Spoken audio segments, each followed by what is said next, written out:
look who's back. We've got a new setup today. We're moving energy. We are creating a nicer, more gentle, loving space around us. Some chaos might be following us, like my dog who refuses to chew on his toy literally anywhere besides my feet. So if you hear something in the background, that's him. And sometimes we have to evict that chaos from our space, like how I just closed the door and got my dog out of the room so I can have some peace and quiet for myself. I pulled some tarot and I feel this is definitely for more than just me. It definitely resonates with me as well. If you are new here, welcome. My name is Liz. I am an integrity-based energy worker and light worker, and I'm super happy to be on your FYP today. Also, what do we think of the new setup? My nice, beautiful tapestry. I got it in Knoxville. So we are in this energy of releasing these limiting beliefs about ourselves. We are realizing that we can do more than we even thought. And it's honestly a lot easier to do it on our own versus how we thought things were going to be once we arrived at this destination that we're at. And it's going to be different for everybody, but so take it how it resonates. But we've also got this energy of like home life kind of just blowing up in our faces. Our stability has been shaken. There's definitely been, it says breakdown in communication, home conflict, transition, transience, lack of support. So we could be feeling like we don't have a whole lot around us. It could be from the eviction of that chaos energy. You know, you spend so much time around chaos, you get used to it. 42-24, so a mirroring type of situation. See where else you could be the chaos in somebody else's life, or, you know, however it resonates. Not here to piss you off, just delivering a message. But we've got the Hermit card, so there definitely needs to be time taken for a lot of meditation, introspection. Use the lantern that you already have, my friend. Lots and lots of contemplation, planning. I feel like planning your future, planning a plan A, plan B, plan C, plan D, just in case, you know, figuring out what you want to do next. What's the next step of the next step? You know, what's the first step of the first step? Like, how are you going to achieve these goals that you are setting for yourself? And I need to say there's a difference between being frugal and being stingy. So make sure you're in this energy where you know that you can still freely give of your energy, but be careful where you want that energy delivered. Make sure that it aligns with you, with your intuition, with your spirit, and don't just be freely.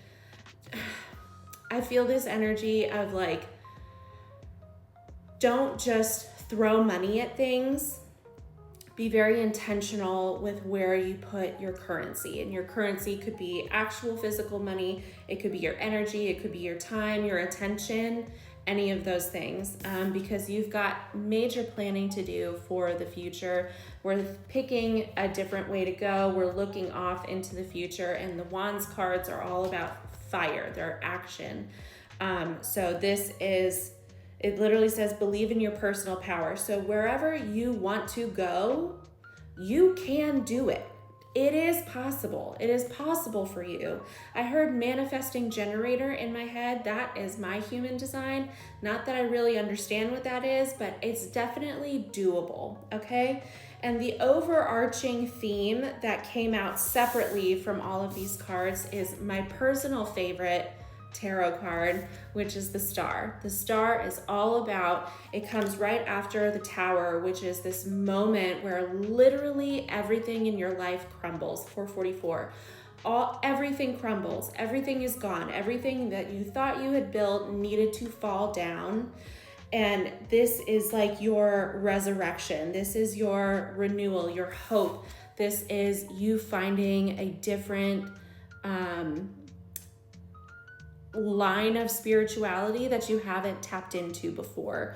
And the 7 stars remind me of the 7 chakras. So maybe there's like some chakra work that you could be doing, some energy work on yourself, and make sure your boundaries are solid. Make sure you've got spiritual protection, not just saging a room once a month and then calling it quits. You know, you really have to be proactive in your spiritual journey to protect yourself and protect your assets and protect your vessel. You know, like Spirit's not going to wait around and work with somebody who's reckless and doesn't consider consequences, doesn't sit with their actions, doesn't sit with any accountability or anything like that. And clearing your energy is a big part of the spiritual journey. You have to learn how to do it, and you have to learn how to protect yourself.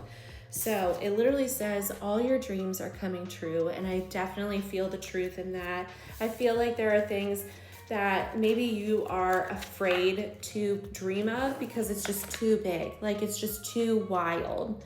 Like, and I'm not talking, I really don't feel like it's like earthly things. Like, I want $1 million, like, great.